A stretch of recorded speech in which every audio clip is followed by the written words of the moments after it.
दिवा लावून आपल्या कार्यक्रमाची आपण सुरुवात करू. तर मी मान्यवरांना विनंती करेन की त्यांनी दीप प्रज्वलन करायचे.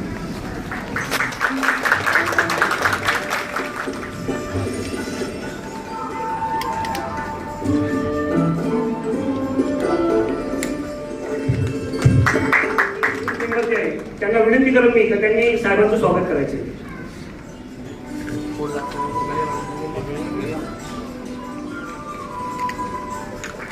त्यानंतर मी काजी साहेबांना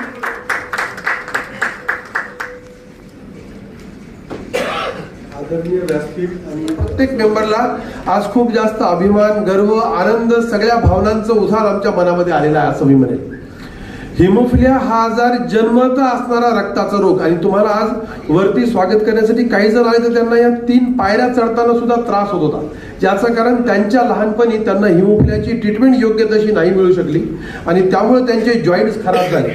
हे जन्मतः आहे, मरेपर्यंत यांचा रोग असा राहणारच. पण यांना मिळणाऱ्या औषधांमुळे आज हे लेकरं खूप चांगल्या प्रकारे आयुष्य जगू शकतात. सध्या मागच्या 10 वर्षात हिमोफिलियाच्या रुग्णांसाठीची ट्रीटमेंट खूप जास्त बदलली जेव्हापासून आपण गव्हर्नमेंटमध्ये आहात आणि त्याबद्दल सुद्धा आम्ही सगळेजण आपलं खूप खूप सहर्ष थँक्यू असं म्हणू सर. आज हिमोफिलिया ट्रीटमेंटसाठी संभाजीनगरचं जे चिकलठाण्याचं जे सिव्हिल हॉस्पिटल आहे त्या ठिकाणी सगळ्यात बेस्ट असं डे केअर सेंटर चालतं आणि ते चालतं आपल्या तिथल्या डॉक्टरांच्या आणि हिमोफिलिया सोसायटीच्या सदस्यांच्या प्रयत्नामुळे. महाराष्ट्रातलं म्हणजे मुंबई, पुणे सुद्धा मी त्यात मोजतोय, नागपूर सुद्धा मोजतोय, नाशिक सुद्धा मोजतोय. सगळ्यात बेस्ट कुठलं चॅप्टर आणि सगळ्यात बेस्ट कुठलं सेंटर जर काम करत असेल तर आपलं सिव्हिल हॉस्पिटल आहे. आणि याला जागतिक हिमोफिलिया दिवस येथे जमलेले माझे सर्व हिमोफिली व पालक, अतिथीगण, आदरणीय व्यासपीठावरील सर्व मान्यवरांचे मी हिमोफिलिया सोसायटी छत्रपती संभाजीनगर चॅप्टरच्या वतीने स्वागत करते. हिमोफिलिया सोसायटी 25 वर्षापासून कार्यरत आहे. पहिल्या वर्षी हिमोफिलिया पेशंट फक्त 20 रजिस्ट्रेशन होते. आजपर्यंत 650 पेशंट रजिस्टर आहेत. ही संस्था सेवाभावी संस्था आहे.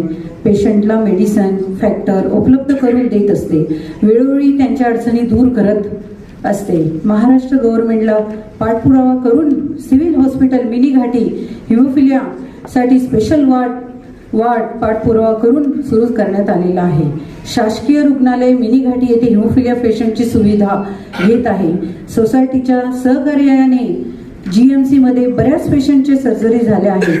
त्यांना गव्हर्नमेंटकडून सोसायटीकडून फॅक्टरचा पुरवठा करण्यात आला आहे. ज्या सर्जरी संभाजीनगरमध्ये GMC होत नाही त्या पेशंटला सह्याद्री किंवा KM हॉस्पिटलला मुंबईला हिमोफिलिया पेशंटला पाठवण्यात आले आहे. तेथे बऱ्याच पेशंटची सर्जरी झाली आहे. महाराष्ट्र आरोग्य खात्यामध्ये फिबा कमी असल्यामुळे 2 पेशंटला औषध मिळालं नाही. शेवटी त्याला सुरतला पाठवलं आणि सुरतला जवळपास 1,31,00,000 त्याला फिबा लागला. तो चांगला होऊन आला सर, कारकिनचा भगवान वैद्य नावाचा. त्यापूर्वी पण आम्ही असं एक पेशंट सर नांदेडचा होता, त्याला उमेश पिंपळे नावाचा, त्याला जवळपास 60 लाखाचे त्याला ते लागलेले. तर खरं म्हणजे आपण माझं एवढंच म्हणणं आहे का सर, आपलं खूप मराठवाडा आपण म्हणजे जर संभाजीनगर जर बघितलं तर एक विकसित शहर आहे, खूप मोठं झपाट्यानं वाढलेलं शहर आहे. जे DMIC सारखं आपल्याकडे एवढे मोठे प्रकल्प येत आहेत. आणि खरं म्हणजे आज जर बघितलं तर आमचे जर पेशंटला जर बघितलं उभा राहता येत नाही अशी परिस्थिती आज. तुमच्या मागचं काय नव्हतं महमूद भाई, क्या हाल आहे सर उनकी देखो सर, एकदम डिसेबल झालेले सगळे. आणि माझी आपणास विनंती आहे सर का आपण सुद्धा आपण जर एवढं डेव्हलप करतोय सगळं तर आपण निश्चित आमच्या पाठीशी उभा राहाल आणि आमच्या हिमोफिलिया पेशंटच्या चेहऱ्यावर एक आनंद निर्माण कसा होईल, त्यांचं जीवन एक सुसह्य जीवन, आनंदी जीवन कसं जाईल याचा आपण निश्चित प्रयत्न कराल अशी मी आपल्याकडून अपेक्षा करतो. यानंतर सर मॅडमला बोलू देतो. व्यासपीठावर उपस्थित मनोजित केशनीवाल, ऐश्वर्या गरुड मॅडम, डॉक्टर पद्मकिशोर, माझे सहकारी विद्यार्थी सुमित खांडेकर, या सोसायटीचे अध्यक्ष कल्पना मानकर मॅडम, अशोक मानकरचे सेक्रेटरी परशुराम जाधव, हुसेन पठाण, समोर उपस्थित या सोसायटीशी जोडलेले सर्व मान्यवर, अनेक वर्षानंतर मी पुन्हा एकदा या सोसायटीसाठी आलो. मला वाटतं या सोसायटीची स्थापना ज्या वेळेला आम्ही केली होती जवळपास त्याला 25 वर्ष झाली असतील. 2001 ला टुरिस्ट होम मध्ये आपण एक ती सोसायटीचं मला वाटतं रेल्वे स्टेशनला आपण हा कार्यक्रम घेतला. डॉक्टर कुलकर्णी जे आमचे मित्र होते ते पाहत होते, दुर्दैवाने आज ते आपल्यात नाहीत. म्हणून या विषयाशी संबंधित मला थोडी बहुत माहिती जरूर आहे. खरं तर आजकाल या रोगाची लोक आणखी आजही तेवढ्या सिरियसली पाहत नाहीत, हे दुर्दैव आहे. आपल्या डोळ्यासमोर काय येतोय, पेशंट जर म्हणलं की पेशंटचा सिरियसनेस कुठं आहे, तर तो कॅन्सरचा पेशंट, तो हार्टचा पेशंट, तो किडनीचा पेशंट, असे जे काही 2-4 आजार आहेत जे आपल्याला प्रायोरिटीचे वाटतात, त्याच आजाराकडे सर्वांचं लक्ष असतं आणि त्याच्यावरच वर्किंग सगळीकडे चालू आहे. तुम्ही कोणतंही हॉस्पिटल घ्या, कोणतंही स्पेशलिस्ट हॉस्पिटल घ्या, त्याच्यामध्ये या आजाराचा कुठे उल्लेख सुद्धा नसेल. कारण की त्यांना असं वाटतं की हा आजार आहे एक तर महागडा आजार आहे आणि पेशंटची गॅरंटी किती घ्यावी किती नाही घ्यावी हा एक दुसरा एक प्रश्न आहे. म्हणून त्याच्यासाठी काय करायला वेगळं करायची काही आवश्यकता नाही असं अनेक डॉक्टरांचं सुद्धा असं स्वतःचं ओपिनियन असतं. कोणतंही हॉस्पिटल सुपर स्पेशालिटी ज्याला आपण म्हणतो त्याच्यात आहे का, या आजारासंदर्भामध्ये एखादा कक्ष तरी आहे का, पाहिलंच तर खरं म्हणजे आजचा कार्यक्रम जो होता वर्ल्ड हिमोफिलिया डे होता आणि त्यानिमित्तानं आमचं खरं म्हणजे मराठवाड्यात जो मध्ये जर बघितलं तर 8 जिल्ह्याचे पेशंट मराठवाड्यात इथे संभाजीनगरला येत आहेत आणि आज जी बघितलं तर आधुनिक ट्रीटमेंट आपल्या संभाजीनगरला मिळायला पाहिजे. कारण आपलं जे संभाजीनगर शहर आहे एक आशिया खंडातलं झपाट्यानं वाढलेलं शहर असून सुद्धा आम्हाला इतर राज्यामध्ये म्हणजे जसं सुरत असेल, मुंबई, ठाणे, पुणे इकडे तिकडे ट्रीटमेंटसाठी जावं लागतं. तर आज पालकमंत्र्यांनी जे आम्हाला आश्वासित केलं, आम्ही पण म्हणजे डीपीडीसी मधून म्हणा किंवा वेगवेगळ्या माध्यमातून त्या औषधाची हिमलिब्राचं उपलब्धता करून देतो आणि या पेशंटसाठी मी नक्कीच प्रयत्न करणार असं जे आश्वासित केलं. त्यामुळे आम्ही हिमोफिलिया सोसायटीचे म्हणजे आम्ही सगळे जे आहे पदाधिकारी खूप समाधानी आहोत. कारण बऱ्याच वर्षापासून आमचा हा लढा होता आणि हिमलिब्राचं जे औषध आहे ते खरं म्हणजे खूप चांगल्या पद्धतीचे त्याचे रिझल्ट आहेत. कारण आज जे पेशंट काही पेशंट 2-2, 3-3 वर्ष झाले ते त्यांचे चालू आहे, तर त्यांना कुठलाही म्हणजे ब्लिडिंग झालेली नाहीये किंवा त्यांना काही त्रास झालेला नाही. तर आमची हीच विनंती आहे शासनानं हे लवकरात लवकर या सुविधा जे हिमलिब्रासारखे औषधं उपलब्ध करून द्यावं. त्याचप्रमाणे हिमोफिलिया जे आजार आहे हा आजार पुढे जाऊ नये यासाठी जे काही ट्रीटमेंट टेस्ट असतात, जशी कॅरियर टेस्ट असेल, PND टेस्ट असतील, त्या टेस्टच्या सुविधा सुद्धा आपल्या शहरात आमच्या सगळ्या पेशंटसाठी अहोरात्र त्यांनी कष्ट घेतले.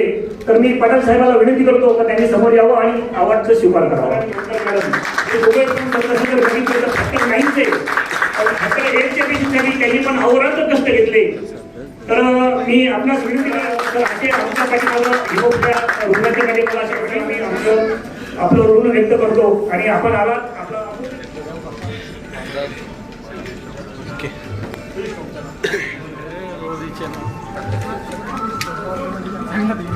सब खुश हो गया अब मैं सर से भी बहुत गुजारिश करूंगा सर, मनोज सर आप भी थोड़ा सा इसमें हेल्प कीजिए, हमको पेशेंट्स को अच्छा मार्गदर्शन दीजिए ताकि हम लोग और आगे अच्छे से काम कर सकें. मैं खुद पिछले 1 साल से हिमलिब्रा में हूँ, मैंने 1 साल से फैक्टर नहीं लिया है, मुझे भी कोई जरूरत नहीं पड़ी है उसकी. तो इसीलिए मैं भी चाहता हूँ कि मेरे पास जो और 600 पेशेंट है वो भी इसका फायदा उठा सके, वो भी अपनी लाइफ नॉर्मल जी सके. तो इसीलिए हमने ये सब चीज़ें ऑर्गेनाइज किया है, जिसमें हमारी कमेटी का मैं बहुत बहुत शुक्र अदा करता हूँ, जिसने हमारा पर बहुत हेल्प किया. Mankar sir, Pathan sir, Jadhav sir, इन सबका मैं शुक्र अदा करता हूँ. और एक बार कैसे है, हम लोगों ने, हमारी फैमिलीज ने जो पुराने वक्त में जो परेशानियां देखी है, मैं ये समझता हूँ कि हमारे पेरेंट्स ने, मेरे जितने मम्मी हैं, मेरे सब आंटीज हैं, इन्होंने अपनी जिंदगी के आधी रातें हमारे साथ जाके निकाली है. तो एक बार हम सब खड़े होकर एक दूसरे के लिए तालियां बजाएंगे और एक दूसरे के लिए शुक्र अदा करेंगे. लेकिन वो आज भी यहाँ खड़े हैं, तो ये बहुत बड़ी बात है, ये हमारे लिए बहुत बड़ी बात है. हमारे माँ बाप के लिए देखिए, मैं नहीं समझता है आने वाली पीढ़ी देख सकेगी. हमारे माँ बाप के लिए, हमारे पेरेंट्स के लिए बहुत बहुत शुक्रिया, सबको शुक्रिया. Thank you so much. आम्ही त्यांचं काउन्सिलिंग करू आणि तुमच्याकडे होत असेल तर तुम्ही पण त्यांचं एकाला 1-2 काउन्सिलिंग करू शकता. सर्जन सर येणार होते, परंतु त्यांना वेळ नसल्यामुळे मी आली. म्हणजे माझ्या आणि तुमचे गुणानुबंध फार पक्के आहे आणि मी याच्या पुढे तुमच्यासाठी काम करतच राहील. म्हणजे माझी तर खूप इच्छा असते काहीतरी करायची. काही लिमिटेशनमुळे तुम्ही आम्हाला माफीच मागत आहे, माफ करावे आणि सगळ्यांना खूप शुभेच्छा. हेलो एवरीवन, आप सब मुझे पहचानते हैं, जो नहीं पहचानते उनके लिए बता दूं, मैं डॉक्टर आदिल काजी हूँ, फिजियोथेरेपिस्ट हूँ और पिछले 5 साल से मैं आप सबके साथ में काम कर रहा हूँ। ये स्टेज में ज़्यादा टाइम के लिए ऑक्यूपाई नहीं करूँगा, सिर्फ इतना बोलना है कि haemophilia society Aurangabad Chhatrapati Sambhajinagar chapter बहुत अच्छा काम कर रहा है। आप लोग इनके साथ जुड़िए और जो ऑलरेडी नोन पेशेंट्स हैं उनसे इतनी रिक्वेस्ट करूंगा कि आप लोग थेरेपी के बारे में सोचिए और फिजियोथेरेपी करिए। आपका मेडिकल ट्रीटमेंट और थेरेपी ट्रीटमेंट साथ में करने से आपकी लाइफ बहुत अच्छी होने वाली है, हो सकती है, बट आपको इसके लिए कंसिस्टेंसी देनी पड़ेगी, कंसिस्टेंटली एक्सरसाइजेस करने पड़ेंगे। आपको एक फिक्स पीरियड, फिक्स टाइम आपकी लाइफ में से निकाल करके एक्सरसाइजेस करना पड़ेगा, तब ही आप एज गुड एज नॉर्मल काम कर सकते हैं। एंड हमारे पास में इतने काबिल डॉक्टर्स हैं, आपके लिए हर टाइम रेडी है। आपको जो भी फैक्टर्स या प्रोफिलैक्सिस जो भी चाहिए वो सब प्रोवाइड कर सकते हैं। तो make use of it, make most of it. आप लोग सर से, मैम से कांटेक्ट करिए एंड देन फिजियोथेरेपी के बारे में हिमोफिलियाची ट्रीटमेंट आता पहिले फॅक्टर पासून आता अजून खूप पुढे गेलेली आहे. आता हिमलिब्रा आल्यापासनं आपले भरपूर पेशंट्सला फायदा होत आहे आणि आपले ब्लिडिंगचे रेट्स पण भरपूर कमी झालेले आहेत. हिमोफिलिया फक्त ऑन डिमांड थेरपी घेऊन आपले जॉईंट्स खराब होण्याची शक्यता असते जेव्हा आपण फक्त ऑन डिमांड थेरपी घेतो आहे. तर जेव्हा आपण पेशंटला प्रोफॅलेक्सिस देत आहोत in the form of factor किंवा हिमलिब्रा, तर पेशंटचा रिकरंट जॉईंट ब्लीड कमी होऊन आपल्याला जॉईंट हेल्थ ही इम्प्रूव्ह करता येते. ऑफकोर्स फॅक्टर करेक्शन और इमिसिझुमॅब ह्या प्रोफॅलेक्सिससोबत तुमचं फिजिओथेरपी पण तेवढंच इम्पॉर्टंट असतं आणि ओव्हरऑल आपली म्हणजे लॉन्जेटिव्हिटी वाढलेली आहे फॅक्टर हिमोफिलिया पेशंट्सची with the availability of factors सगळं. तर आपल्याला आता ओव्हरऑल पण पेशंटच्या हेल्थकडे लक्ष देणं खूप गरजेचं आहे, कारण हिमोफिलिया पेशंट 70-80s रीच करत आहेत एज. तो विथ दॅट आपल्याला अदर जे हेल्थ प्रॉब्लेम्स आहेत, डायबिटीज, हायपरटेन्शन, ह्या सगळ्या गोष्टींकडे पण तेवढंच लक्ष देणं गरजेचं आहे जेवढं आपल्याला आता फॅक्टर करेक्शन आणि जॉईंट हेल्थ याच्यापासून पुढे जाऊ.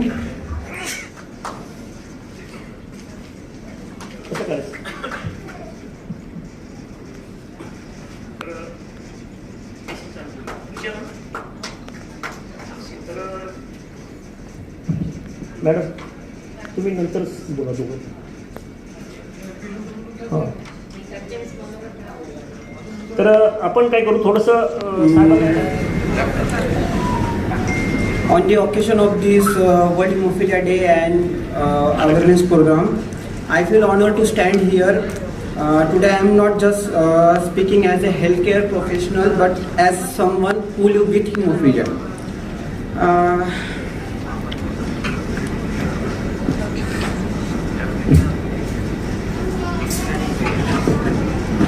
तसेच इथं जे डॉक्टर साहेब आहे त्यांचं आणि जमलेल्या सगळ्याचं मी मनपूर्वक अभिनंदन करतो. माझे मित्र रफिक सिद्दीकी आहे. आमची जवळपास 40-42 वर्ष जुनी मैत्री आहे, म्हणजे त्याच्या लग्नाच्या अगोदरपासून. आणि लग्न झाल्यानंतर लग्नामध्ये त्याच्यानंतर त्याला मुलगा झाला, 2 मुलं झाले आणि नंतर प्रॉब्लेम सुरू झाला. नंतर त्यावेळेस हेमोफिलिया जो आहे ते काय असतं कोणाला माहीत नव्हतं. तर त्यावेळेस त्यांची परिस्थिती साधारण ती, आम्ही साधारणतः त्यावेळेस काही सुखसुविधा नव्हत्या, डॉक्टर्स नव्हते आणि हेमोफिलिया म्हणजे तो खूप मोठी बिमारी आहे आणि त्यातनं बरं होणं शक्यच नाही आहे. अशा कंडिशनमध्ये रफिक चालले होते. त्यांचा मोठा मुलगा त्याच्यामध्ये गेला. त्यावेळेस खूप अडचणी आल्या, पण आता होमिओपॅथीचं जे चॅप्टर आहे ते खूप चांगलं. इथं जमलेले माझे मुस्लिम बांधव मी सगळ्यांना हेच सांगू इच्छितो की एक हिमोफिलिया सगळ्यांनी समजून घ्यावा. आणि हा जो मी छोटा असताना जसं हिमोफिलिया डिटेक्ट झालाय, मी बघतोय की हा आज रोजीचा परिवार खूप मोठा झालाय आपला. तसेच आपल्या ह्या हिमोफिलिया परिवारामध्ये हे सगळे इथं मान्यवर आहे ते पण ॲड झाले. माझा एक प्रसंग तुम्हाला सांगतो की सगळ्यांनी म्हणजे हिमोफिलिया हा सिरियस पण तेवढाच घ्यायसारखा आहे आणि लई त्याचा बहु पण करून हे पण असं हे नाही करायचं. एक 5 वर्षापूर्वी माझं म्हणजे असंच मला पण कळालं नव्हतं की आयसी ब्लीड झालं माझ्या डोक्यामध्ये, चक्कर आली आणि मी बेशुद्ध पडलो होतो. तर माझ्या छोट्या भावाने ना आपल्या सोसायटीला कळवलं होतं. त्यावेळेस आपली सोसायटीचे जेवढे काही मेंबर आहे, जाधव सर, मानकर सर, पठाण सर, कमाल होता है, नफस में बिखरना कमाल होता है और बुलंदियों पर पहुंचना कोई कमाल नहीं होता. और बुलंदियों पर पहुंचना कोई कमाल नहीं होता, बुलंदियों पर ठहरना कमाल होता है. डॉक्टर तोष्णीवाल सर असतील, ऐश्वर्या मॅडम असतील आणि इतर सर्व मान्यवर सगळे आपले हिमोफिलिक युथ मधले मेंबर्स या ठिकाणी बोलत होते. मला त्यांनी म्हटले पालक म्हणून तुम्ही बोला. खरं पाहिलं तर अनेक गोष्टी ज्या असतात त्याच्याकडे आपण नकारात्मक जर पाहत गेलो तर आपलं संपूर्ण जीवनच नकारात्मक होऊन जातं. हिमोफिलिया माझ्या कुटुंबात का आला हा प्रश्न शोधल्यापेक्षा यातून माझं मूल किंवा जो हिमोफिलिक आहे तो स्वतः कसा चांगला राहील याचा एक सकारात्मक विचार आपण त्या ठिकाणी केला पाहिजे. माझ्या मुलाला हिमोफिलिया ज्यावेळेस डिटेक्ट झाला त्यावेळेस आम्हाला तो आजारही माहित नव्हता. खरं सांगायचं तोष्णीवाल सरांना तर रक्ताचे एक स्वतंत्र डॉक्टर असतात हे मला तरी माहित नव्हतं. मी परभणीला होतो, अगदी 8-8.5 महिन्याचा तो होता. शायद यहाँ पे बैठे हीमोफीलिया पेशेंट्स के लिए बहुत ज़्यादा प्रॉफिटेबल रहेगा फ्यूचर प्लानिंग के लिए, क्योंकि यहाँ पे बैठे काफ़ी सारे लोग मुझे पहचानते भी होंगे या कुछ लोग मुझे नहीं पहचानते होंगे. तो मेरा नाम शोहेब पठान है, मैं पठान साहब का बेटा हूँ. आप काफ़ी सारे लोग भी उनको पहचानते होंगे. अगर आप मुझसे 2 साल पहले अगर मिलते थे तो आप बहुत आसानी से मुझे पहचान सकते थे कि मुझे ये प्रॉब्लम है, काफ़ी ज़्यादा प्रॉब्लम है. बट आज जब आप मुझे देख रहे होंगे यहाँ पे वॉकिंग करते हुए, यहाँ पे सबसे मिलते हुए, तो मुझे आप लोग नहीं बोल सकेंगे कि मुझे आज हीमोफीलिया है. तो ये मैंने कैसे किया, मैं ये एक छोटा सा आपको बताना चाहूँगा ताकि आप लोग भी इसको फॉलो करें. आप आपकी बॉडी को पहले तो समझें और इसका बहुत ज़्यादा फ़ायदा लें. इसमें सबसे बड़ा हाथ मेरे फिजियोथेरेपिस्ट जो कि डॉक्टर आदिल खाजी सर का है. इन्होंने मुझे बहुत साथ दिया मेरे फिजियोथेरेपी की जर्नी के लिए. ये बहुत ज़्यादा डेडिकेटेड इंसान है. और जो हिमोफिलिया पेशंट मानकर साहेबांना, जाधव साहेबांना, सगळ्यांना, पण तरी सुद्धा आम्ही कायमस्वरूपी आम्ही त्यांचा पाठपुरावा घेतो. याच्यातून काय होईल निष्पन्न ते आपण बघूयात. आम्ही खूप आग्रहाचं करतोय कारण की आम्ही पाहतोय, आम्ही 2000 साधारण आमच्या रुग्णालयात जसं 2018 पासून सुरू झालेले आहे डे केअर सेंटर, तर अगदी म्हणजे तेव्हापासून आम्ही सेवा देत आहोत. आपल्या पूर्वी याच्यापूर्वी कधी असं बुलढाणा, जळगाव, परभणी, हिंगोलीकडे नव्हतं, तर सगळं लोड आपल्याचकडे येतं. म्हणजे साधारण 2000 रुग्णांना आपण हे फॅक्टर्स पुरवत होतो. पण आता सध्या प्रत्येक जिल्ह्याला झालेलं आहे. आपलं डे केअर सेंटर प्रत्येक जिल्ह्याला झालेलं असल्यामुळे हिमोफिलियाची ट्रीटमेंट तिथल्या तिथेच मिळून जाते सुदैवाने.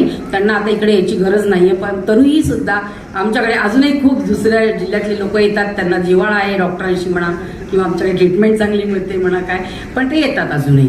तर आपण हेमलिब्रासाठी मात्र विशेष प्रयत्न आम्हालाही करायचा आहे, कारण की आम्हाला देखील वाटतं की रुग्णांना वारंवार येण्याची गरज पडू नये. कारण ते आले, कधी कधी आई वडिलांचं थोडं दुर्लक्ष होतं, कधी कधी मग ते आले तेव्हा अत्यंत कठीण परिस्थिती येतात. त्यांना खूप पेन असतं आणि त्याच्यातून लवकरात लवकर बरं होणं थोडंसं आणि वारंवार यावं लागणं हे आम्हालाही दुःखदायक वाटतं. तर आम्ही आमच्याकडून पूर्णतः प्रयत्न करू. आपण पालकमंत्री साहेबांनाही मागणी करूयात. आता आज सुदैवाने येत आहेत तिथे त्यांच्या पुढे आपण आपला प्रश्न मांडूयात, म्हणजे त्यांच्या कानावरही घालूयात. तर आपण असे प्रयत्न करूयात. सद्यस्थितीत मात्र आमच्याकडे हेमलिब्रा उपलब्ध नाही.